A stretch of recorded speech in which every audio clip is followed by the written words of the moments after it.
Hey, what's going on, guys? This is Kevin Zwicker from Fast Count, and this is your Wednesday night AEW Dynamite Post Show. It has been an eventful week in the world of professional wrestling, whether it's WWE, AEW, TNA, all that jazz. There's a lot of things going on, but we are going to discuss what went down on Dynamite. I know, of course, they are doing this 4-hour block that's including Collision as well. But guys, let's just be real. I'm getting old.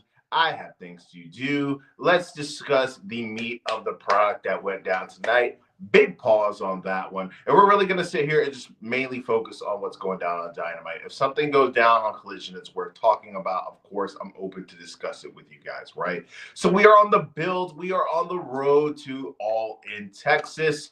Going back to the original All In that took place in Wembley Stadium 2 years ago, it really felt as if this was this novelty event. I know that they have wanted to hype this up as their version of WrestleMania, but the build to the first All In was pretty piss poor. It really just felt as if it was this thing where it's like, we have our show in the UK. That's the selling point, right? And then last year, of course, you had the selling point of it potentially being Danielson's last match, or the surrounding rumors and speculation about that. But this year's All In, it really feels as if they have gone into hyperdrive, when it really feels as if they have centered all of their concerns and focus on really building up good storylines for this event, right? Of course, we have the big time match that is involving Okada versus Kenny Omega. This is a dream match for many people. This is the first time we're getting this match on American soil. It is actually the rivalry and the feud that reignited my love for professional wrestling. Got it all deep into my loins, right? All at that time period, if you guys remember, WWE was pretty piss poor. There was no AEW at the time, so this was the rivalry. These are the two guys that brought me back into the sport. Once, what's the line from The Godfather? I think I'm out, then they pull me back in. I know I fucking butchered that, right? But coming into this show, outside of Okada and Omega, the main selling point was we were going to get Ospreay versus Swerve 2. We were able to see Ospreay versus Swerve 1 at Forbidden Door last year in Long Island, which I happened to be at. That match was fucking incredible, seeing it in person, right? And this is a rivalry and a friendship that goes on beyond AEW. Of course, they've had multiple different matches throughout the history and multiple different promotions, but this is their second time linking up in AEW. And going into this match, the main concern was it going to be able to live up to the hype of the first one? And just going to be 100% honest with you guys, in my mind, there was no way it was going to, but I have a confirmation bias because I was at the first one, right? So going into this match, the show opened, the way that it kicked off was we had Hangman coming into the building. And we stopped by none other than TNA icon and backstage hand Christopher Daniels, and he was talking to Hangman. He's like, man, you need some help. There's some guys that you've been at odds with that maybe you guys need to be able to work this thing out, because we know that the Young Bucks aren't really your friends, and you're going to need some help going into All In against the Death Riders and Mox. You had Jon Moxley in the corner looking like Ben Affleck from Gone Girl, and after Hangman got done talking with Christopher Daniels, he was walking towards the arena, and you had the Death Riders stalking Hangman Adam Page. They open up the show with Swerve versus Swerve versus Ospreay 2, kicking off the show in a big way, because if you watched the show throughout the night, you knew that it was going to end with an angle that was involving Kenny Omega and Okada, right? But this match kicking off the show between Swerve and Ospreay, of course, you knew these guys were going to deliver the goods. And that's exactly what we got. We got very back and forth action between these two guys. It started off with multiple different reversals, multiple different holds. Will Ospreay got his nose busted early in the match, so we got a little bit of color. But this match was great. Throughout the match, you really saw them trying to sell the fact that Swerve hurt his knee. He fell in an awkward position. So there was multiple different spots where we saw Swerve selling that, right? And that came to really be the undoing of him. We got to a point, this was a 30-minute time limit match. When it got to 25 minutes, you saw these guys trying to do whatever they could to pick up the pinfall. If you guys remember the story going into the first match, it was that at that time period, it was coming off of that match that Ospreay had at Dynasty with Bryan Danielson, where he hit him with the Tiger Driver, and Will Ospreay was very hesitant to use that move. That's what cost him the first time, his hesitation, and the fact that Swerve has no hesitation, and he's willing to hit the kill button at any moment, right? You saw that spot teased again. Will Ospreay had Swerve set up for the Tiger Driver, but he wasn't able to pull the trigger. Swerve was able to hit the reversal. And once we got to the time where it was in a time crunch, Swerve was sitting on the top rope. The knee wasn't able to let him pull the maneuver off that he was going to do. And we got a time limit draw, right? Nobody wants to see that. Time limit draws are freaking lame, right? But we see Swerve get on the mic. He's like, man, AEW, this is where the best wrestle. He's like, I know the type of guy that you are. Let's get this thing done. F fucking time limit draws, sudden death. And before they could get into that, we hear the Death Riders music. We see Yuta, we see Castagnoli, we see John Moxley. But from the side, we see the Young Bucks come, right? And the Young Bucks, they get Swerve right in the mouth with that pause. With a super kick party, they were able to handcuff him to the ropes, and Swerve was just eating super kick after super kick, super kick after super kick. Then they break out the Swerve answers. On a side note, AI is my favorite basketball player of all time. The reason why I have braids. And Swerve Strickland is my favorite wrestler in AEW at the moment. So cool collaboration that I need to get my hands on, right? The Swerve answers. Really cool. But they pulled out the swerves and they had the thumbtacks on the bottom. And right before that, they were going to hit Swerve Strickland in the face with the answers, with the thumbtacks. Will Ospreay takes the bullet. And of course, what all this means is we're probably going to get a setup where we have Swerve and Will on the same team going up against the Young Bucks at All In. You got to figure out a way to get these two guys on the card. And if they're not wrestling for the world title, the best thing, not so bad of a consolation prize is going up against the Young Bucks, who, in my opinion, are the best tag team of the past decade, right? I know it's a controversial take for some other people, but it's my freaking channel. I can say what I want, right? There's some crazy stuff. I want to know what you guys think. I'm thinking I'm not going to touch this subject because people get really weird when you kind of mix these two subjects in. Earlier today, I don't know if you guys have seen it, but there was an event for the military that involved our president, of course, WWE Hall of Famer Donald J. Trump, and it also had Cody Rhodes there, Tiffany Stratton, and people are kind of getting up in arms about it. But I'm pretty sure that I'm not going to touch it, right? Because outside of speaking political opinions, I mean, there's no gain, and people get really freaking weird when it comes to that stuff. But it was just interesting to see it, right? Next, we get a little bit of a backstage segment where we have Renee Paquette interviewing our Continental Champion Okada, and he's being asked, hyping up his match about Kenny Omega. And before he could really answer the question that she is asking, he's interrupted by Don Callis, and he's asking Okada questions like, for the past 6 months, why are you getting this match? What have you done to earn this match, right? It should be Kyle. It should be Takeshita. It should be one of the Don Callis family members.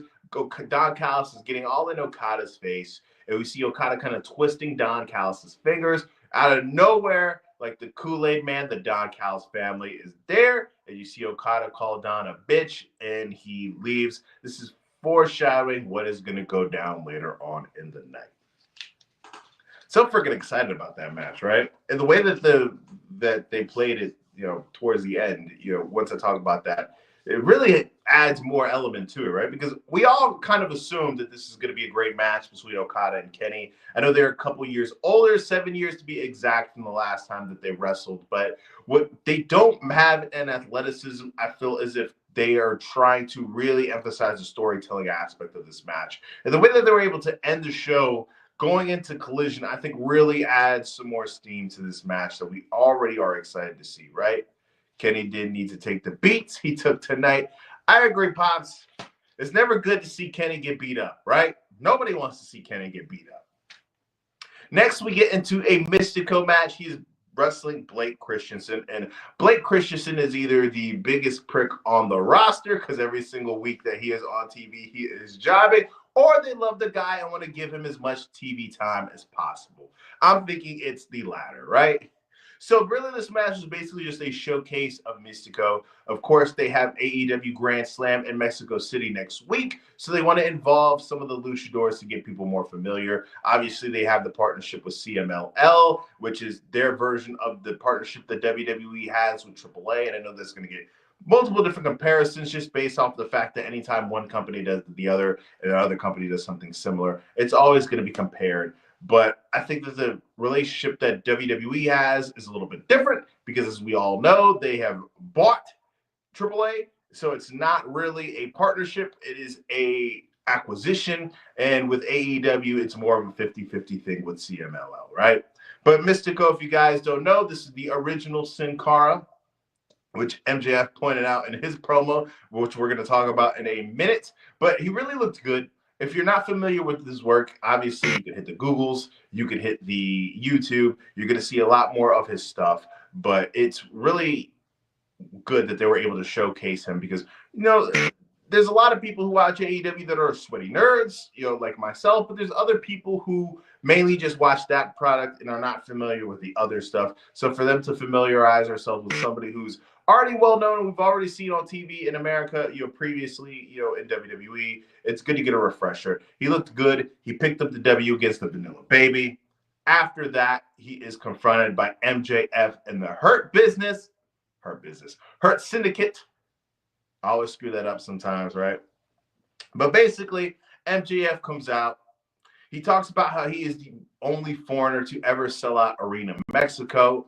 He then goes on to challenge Mystico to a match. And then he comes out and he vows that he is going to bring back the Patriot character. If you guys remember, the American champion, this is the gimmick that he ran last year, building up to his match against Will Ospreay. What's that buzzing? Somebody sent me a text message. Somebody sent me a text message. I should have just sat there and put it on Do Not Disturb. That's a me thing. Apologize for that. Why are you pointing it out when I'm on live? But yes.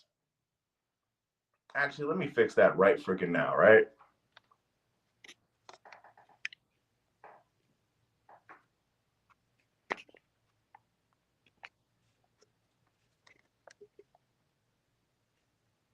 Fixed. All right. But MJF comes out and he vows to bring back that Patriot character that he rocked during his build-up to his all-in match against Will Ospreay. We have the flag that we saw during that build-up where we saw all the stars be replaced with MJF's face. He comes and we see that big freaking streamers and all of that all over the ring. It's a big mess. The crew that had to clean that up basically really earned their money. I'm supposed to be a pro. I forgot, man. I took a shower before I got on live, so I was rushing. Right? MJF goes into the ring to cut more of a promo on Mystico. Mystico snatches the mic. He goes off in Spanish. We're building more towards their match. And then you have MJF call him a sloppy Sin Cara. You see the Hurt Business sit there and give him a case of the beats. But then we see Speedball Mike Bailey, Kevin Knight, and Masque Dorado come and make the save. And we get this impromptu 6-man match. Hurt Business, they come on top. They win the match, obviously. MJF sits there. It gets an assist from MVP, who was on commentary. He cracked Mike Bailey with the cane. MJF puts him in the hammerlock for the 1-2-3. They pick up the win. Nobody likes a dirty usage. I know. I had to clean my nuts. All right. But after the match, this is where MJF becomes a real bad heel, right? He sits there and he unmasks Dorado, which is not a good thing to do. Not nice of him at all. Then we see Mystico make the save. Obviously, those two guys are going to have a match in Mexico next week. I'm assuming Mystico will be over, very much so. And I'm sure MJF will not be over going to Mexico City with the very patriotic gimmick, because as we all know, certain things are going on in the world that or outside of wrestling that doesn't make us very popular at the moment. But in that region. But we move on. Hangman's music hits. We're gonna have a Hangman appearance, but we didn't get a Hangman appearance. What we saw was Hangman music's hit. We're supposedly going to get a Hangman promo, but what we got was Hangman gagged and tied up by the Death Riders. They sit there, they beat up on Hangman, give him a case of the beach. John Moxley. It really feels as if, like, when you watch one of those mob movies where you got somebody who is like in that dark room and he's tied up to a chair, and then the boss comes out, similar to that episode of The Sopranos, if you guys know what I'm talking about, where the guy who plays C from A Bronx Tale basically pisses on himself. Before we get further into this, guys, please remember to hit the like button and subscribe if you haven't. Always remember, it is free, and it helps the channel out in more ways than you even know, right? So basically, we have Hangman tied up in the ring, mouth gagged up, and you have John Mox speaking to him in that very menacing and slow tempo speed that he talks. And he says the reason why he did this is so that he can have a actual conversation with the Hangman, right? And he says, you know, I don't get you, man. You're the millennial cowboy. He's like, I don't get you. I don't understand you. I don't really like you. He said, this is the biggest shot that you're going to have in your whole life. Basically, do not screw this up.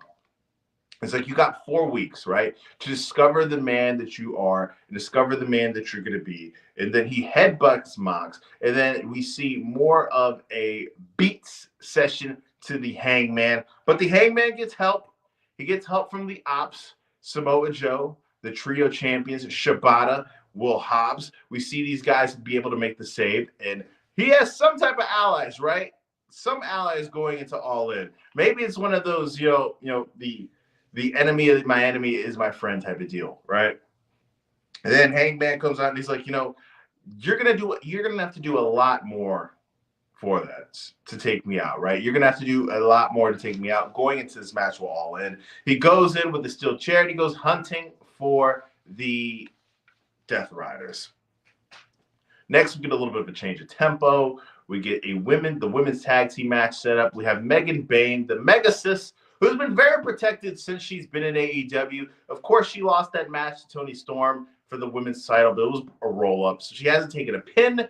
She's only lost that match. But we get this tag team match. We get the returning Ty Mello, who we saw last week, with Anna Jay, who's obviously her friend. Ty Mello is somebody we haven't seen for a long time. Obviously, she was on the shelf with an injury. She was on the shelf, giving birth to her and Sammy Guevara's child. So it's good to see her back. But going to this, anytime the Megasis is involved, we're going to see her dominating her opponent, right? And for the most part, that's what we were able to see. Megan, I'm really a fan of her. Obviously, she has the look. She looks like $1 million. Similar to Jade Cargill, she has that factor of looking like a real-life superhero, an action figure in real life. And then she obviously, with the fact that she's all this strength and the size, she's able to ragdoll people. But she's not like one of those big-time people who it's like they don't look mobile at all. She looks like she's really fluid with her moves. So it doesn't look stiff when she's gone, right? So I'm liking what we're able to see from Megan Bayne since she's made her arrival in AEW. She's done a really good job. And Tony has this track record of not being able to really book the big men well. But if you look at the way that he was able to book Megan so far and the way that he was able to book Jade Cargill back then, he's really been able to showcase well the big women, for a lack of a better term, right? Right. But Megan was able to get to work. She was able to do what she do, whatever she does, what she does. Ty Mello was able to crack Penelope Ford for the win. We got a big-time upset, but Megan was safe because she didn't take the pin. But it was able to see Ty Mello pick up the win. Good night, old man. I know you got work in the morning. I will see you on Sunday, obviously, for Father's Day. Next, we are getting into the biggest part of the show, right? The main event segment, the contract signing that was hyped up throughout the night. Okada and Kenny Omega, right? Like I said earlier, the rivalry that got my back to loving professional wrestling, the fire that lit my loins, the thing that got me back in love with the sport, right? So we get this timeline of the matches that they had, right? Starting off from their first match at Wrestle Kingdom to their last match 7 years ago. And then we get into the middle of the ring. Tony Schiavone is obviously the MC of this event. He goes on to invite both of them. He announces that this is going to be a unification match. And not only is it going to be a unification match where we get both belts, we get a new belt introduced, and it's beautiful, right? AEW, for the most part, their belts look really freaking nice, right? And this belt looks badass. You see on the side plates, you got the Rainmaker, and then you got, Kenny and stuff. It looks really freaking nice, right? And then you see Okada sign, doesn't say a word, but then Kenny sits there and he signs and he says, 7 years was the last time me and you got in this ring. I don't even really recognize who I was 7 years ago. He's like, let's just lay it all on the line. Let's do this. Everything is up for grabs. They shake hands. Then Don Callis comes and he interrupts the segment. You see Don Callis come out and says, I have this special announcement that I need to make. He's like, this match shouldn't feature Okada. This match should feature Takeshita or Kyle or what he said earlier, right? Basically, you're regurgitating what he said earlier, right? And you see Kenny basically said, man, cut the shit. He was like, those guys, if they were going to be in the match, they would have been in the match, already beat them. They need to get their asses to the back of the frickin' line. People are tired of your shit, Don. I know all your tricks. Don sits there and says, you know all my tricks, huh? Take that. I got some shit for you. And while he has his back turned to Don, Okada sits there and starts jumping on Kenny. We get the reveal that Okada and Don Callis are aligned. What the hell ever happened to him being in the Elite, right? He's not in the Elite anymore? He could be in two groups, or he left the Elite for Don Callis? But we see Kenny get a case of the beats, and then they reveal that they have like this police-type baton, and they start hitting Kenny in the gut with it. As we all know, Kenny has battled with diverticulitis, and then the show ends that way with the stretcher being brought out, and then we start off Collision, basically with a continuation of this segment, and we see Kenny Omega get jumped on by Okada from the top rope. He sits there and he hits him in the gut.